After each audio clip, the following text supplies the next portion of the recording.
In Israel, 10 school children are missing after their bus got caught in a flash flood during a school trip south of the Dead Sea. Several children were rescued. 3 of them are reportedly in critical condition. IDF helicopters, police, search and rescue teams, and volunteers all launched an urgent search effort to locate those who are still missing. The children were on a trip to Tzafit stream in Ha'arava when they became trapped by the floods. Now, those who were wounded were evacuated to Soroka University Medical Center in the city of Be'er Sheva. And our defense correspondent Dan Tsemach joins me now from outside the hospital. And Daniel, the numbers of how many were injured kept varying in the past hour. Can you tell us how many children are now receiving treatment at the hospital and what we know about their condition at this point? Yes, Ayman. So absolutely, the numbers are changing a lot. It's a very fluid situation here.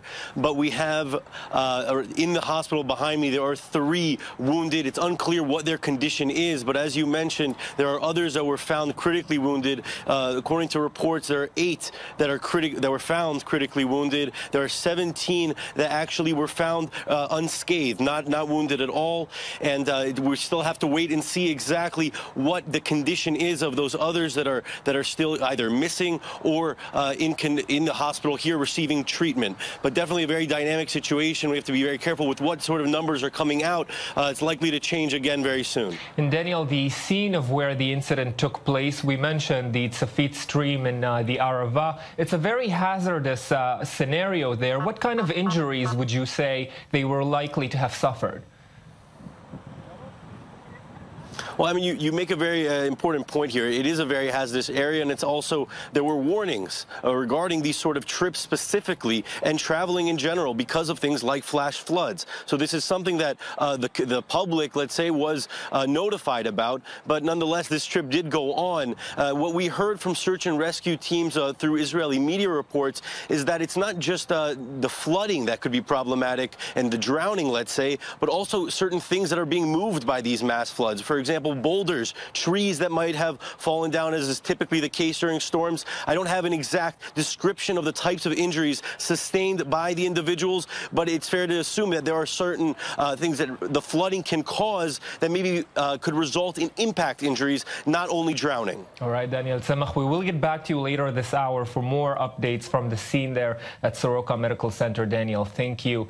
Let's bring in the spokesperson of the Israeli police, Miki Rosenfeld, who joins us now on Skype. And Mr. Rosenfeld, thank you again for being with us. The numbers, as we heard from our correspondent, kept changing over the past hour. Can you give us an update on what we know now of what is happening in the scene?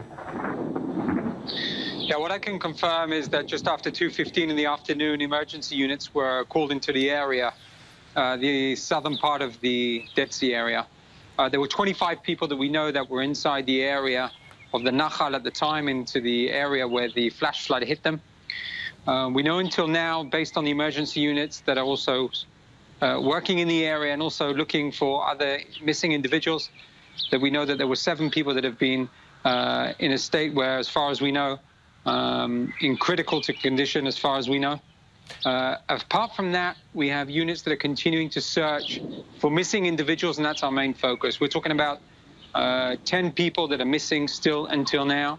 The area very rough, the terrain, and therefore the units working in the area are both units on the ground, rescue units, as well as IDF helicopters and police helicopters to try and find those missing individuals. Mr. Rosenfeld, this incident today comes after just yesterday 2 other teenagers were killed in flooding incidents, separate incidents across Israel, and there were warnings, as you say, keeping Israelis from reaching some areas that are prone to flooding. Can you tell us to what extent security forces in the area were prepared for a scenario like this? Well, police units, since, in fact, for more than 24 hours, have been working in the area, both responding to emergency calls. You know, the area is out there, the sunshine is out, but at the same time, there's a flash flood because of the low level on the lower area, which is more than 400 meters below sea level. So when the flash floods come, of course, it's very severe, very dangerous. We have a tremendous amount of units working in the area still. But as I confirmed before, the situation obviously on the ground very complicated. And unfortunately, after yesterday's incident that happened, we gave out warnings for people not to be in the area. But at this moment, on finding those missing individuals. All right, Mr. Rosenfeld from the Israeli police, thank you very much for keeping us up to date with what's ongoing in the scene. Let's cross now to the Arava Regional Council, and we're joined by Nadav Eilon, the Chief Security Officer of the Council. And Mr. Eilon, can you describe for us first what rescue teams found when they arrived at the scene? Hi.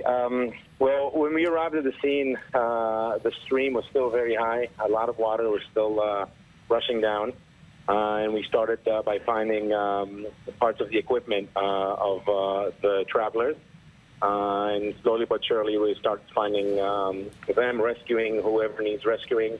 And we're still, the operation is still undergoing. We're still trying to locate the last ones that we know that are out there.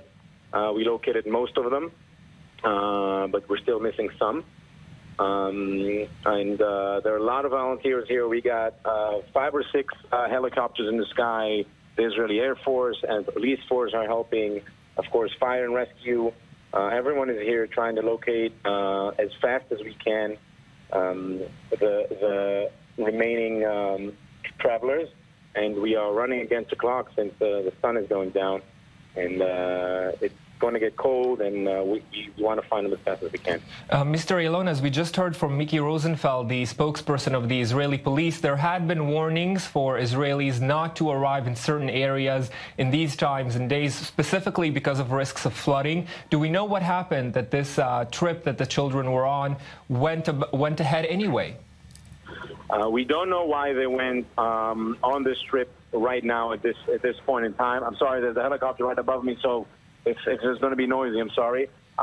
We don't know why they decided to go on this track at this point in time, but this is still under investigation of the police. We do know is that they left this morning from where they slept overnight. Yes, there have been warnings since last night and last evening. Actually, we had events of flood.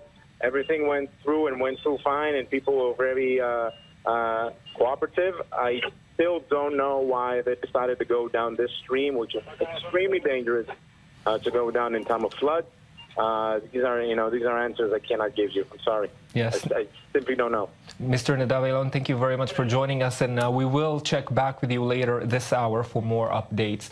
Our senior defense correspondent, Shai Ben-Ari, joins me now in studio. And Shai, for people outside Israel hearing about the IDF being involved in this process, this may come as news, but the IDF often is involved in rescue operations that are not military. Right. These kinds of incidents, let's say less serious ones, are very common in Israel. You have a pastime here of hiking in nature, especially in this particular area. The caverns and crevices and canyons near the Dead Sea area are often a popular site for hiking, and there are certain dangers involved here, especially with the kind of weather that we were seeing here yesterday, sudden storms leading to days of flooding. Of course, you have the sun out, so it's a very misleading sort of situation.